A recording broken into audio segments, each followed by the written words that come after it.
Barcelona wins their game, ladies and gentlemen. And in another news, the sky is goddamn blue, man. 11 games unbeaten for FC Barcelona. Last game winning against Real Madrid. This game, it's against Real Racing, ladies and gentlemen. You know, if Real Madrid and Barcelona were in a race, we would be SpongeBob getting his driver license, and they would be Max Verstappen, the brother from F1. Why we are SpongeBob? If you don't get the reference, because SpongeBob never got his license. He was the worst driver of all time. Max is one of probably the best drivers in the history of the F1. But anyways, that's beside the case, ladies and gentlemen. Barcelona wins their game, and they went against a team that is not 17th in the second division of the Spanish division like us. Ladies and gentlemen, they faced a team that is first in the same division that the same brothers that beaten and humiliated us is in, ladies and gentlemen. So these brothers are technically in the Spanish league, the first division, with us.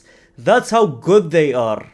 That's how good they are. These brothers faced this team while we faced a relegation team, and they destroyed and humiliated us. While Barcelona, obviously, just to piss off Real Madrid, they tried so hard in this game. So the match started, ladies and gentlemen. Well, before the match started, actually, Racing Santander, apparently, they are known to score freely. They have the highest scorers with 84 goals, ladies and gentlemen. 84 goals. They are one of the most highest scoring teams, if not the highest scoring team in the second division. And they are apparently face to face with Barcelona, being probably the second highest scorers in the both first league and division of the Spanish league and the second division. That's how good Real Racing are, ladies and gentlemen. They held it with Barcelona as well. They were doing very good. But anyways, don't depress me more, fam. I've already been to enough therapy sessions this entire week. Ladies and gentlemen, the match started with a guard of honor. Of course, a guard of honor given to Barcelona because obviously they won the Super Cup final, ladies and gentlemen. A guard of honor, something Real Madrid did not do for Barcelona during the final. Now imagine giving a guard of honor. Real Racing, I just want to talk to you, right? Imagine you give a guard of honor to Barcelona, and then they go around and slap you around, fam, in the game. You give them a guard of honor, it's like they were clapping. They knew they were going to lose. That was not a guard of honor because they won the Super Cup final. Nope. They know they were going to lose. They were already clapping. Yeah, but you know what? GG, guys. Just go and beat us, fam. And they went and beaten them by 2-0, man. Imagine clapping for your opposition and they go and slap you around right after it, fam. Why would I do that, fam? That's embarrassing. And you expected Real Madrid to clap for Barcelona after losing a final as well? To your rival? Nah, you can't tell me that they disrespected Barcelona. It's not disrespectful, fam. Why would I be clapping? What's to clap about there exactly? It's like, oh my god, man. You have Ferran Torres scoring the first goal, ladies and gentlemen. And a beautiful pass from Fermin Lopez, man. These two players we need to talk about. Ferran Torres, ladies and gentlemen. I cannot be more depressed, but I'm going to give you statistics that made me, Real Madrid fan, more depressed, man. Ferran Torres has 17 goals and 2 assists in all competition this year, right? And you know what's funny? So I have 15 goals this season, right?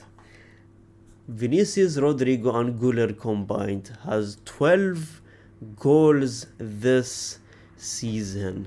Ladies and gentlemen, Ferran Torres has more goals than Vini, Güler and Rodrigo combined. We do additions, fam.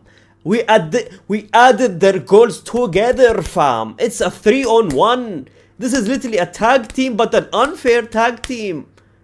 And yet They have less than Ferran Torres. Ferran Torres is on a goddamn demon mode, man. The same brother we laughed at, not last season, the same brother we laughed at the start of this season, fam. He was so inconsistent and all of a sudden he becomes a demon. How do I laugh at every single player and they end up being a demon, especially Barcelona players, man? And then talking about Fermin Lopez, the beautiful pass, fam. The pass was genuinely so beautiful. It was from the right side. Look at how many players are covering. Look at how many players were covering Ferran Torres, fam. You don't understand that type of pass, man. That type of pass you see when Lionel Messi used to do back in the day. When Lionel Messi and the vision of Lionel Messi can see those passes, man. He broke down 1, 2, 3, 4, 5, almost 5 defenders of Real Racing, man.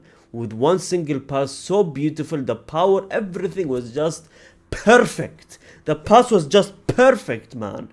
And Fermin Lopez showing why Chelsea offering him how much? 40 to 50 million to sign Fermin Lopez was again one of the biggest disrespects in football history, man. This brother alone is worth 100 million. This brother's stats alone speaks $100 million or euros, man. 8 goals and 10 assists this season. Coming at the 57th minute when it was 0-0, 0-0, Barcelona were struggling to find a goal. He comes in and just minutes later opens up the scoring. One pass, broke down the defense, and obviously Ferran Torres scored the goal, right? And ladies and gentlemen, nothing happened this game really much, right? Until the 93rd minute. Barcelona 1-0. 93rd minute. They were through. Real Racing were actually through. 1v1. You know what's the worst thing nowadays as a football player or as an attacker? You being in a 1v1 clear, right? And you see in front of you Joan Garcia. Joan Garcia with yet another save, ladies and gentlemen. Yet another super save. Super Garcia is his new nickname on this channel, ladies and gentlemen. I just made that up right in my head right now. Super Garcia is out there saving his team yet again. 1-0. He saved a beautiful save, man. I don't know how he does it. He's probably the best keeper in the world. He is the best keeper in the world. He is one of the best players in the world. I would go far and say that as well, man. 7 games, 6 clean sheets. 7 games and Barcelona had 6 clean sheets. Where do you even hear that, fam? The same Barcelona who were struggling with their defense this entire season. He was injured when they were struggling. He comes back and all of a sudden they are out here having clean sheet after clean sheet after clean sheet. They are having 11 games unbeaten. Joan Garcia might be a bigger star, a bigger key player than a lot of those Barcelona players, man. And I'm talking about even like I don't even know, like he's more important probably than Lamine Yamal. Can I say that? Can I genuinely say that? Joan Garcia has been unbelievable. Signing of this summer. I am the only one, and I'm genuinely means I am the only one who has said it right from the start of the season. No one was saying it. This brother is the signing of the football summer, entire football summer. Because for 25 million, they got Superman and an octopus for 25 million only, man. And the fact that, ladies and gentlemen, before the interview, before the game this was, they questioned Flick why they played Garcia instead of Ter Stegen, because it was like a Copa del Rey game, right? And Hansi Flick said, because Joan is number 1 option, so he's playing today, it's an important match for us, and that's why he is starting. This is the difference. This is why their coach, I'm so jealous of their coach, man. He's so smart.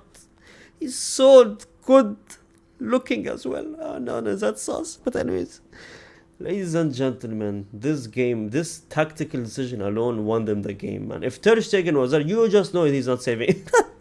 Then, ladies and gentlemen, we had the second goal and the last goal to bury this game, and it was scored by Lamine Yamal.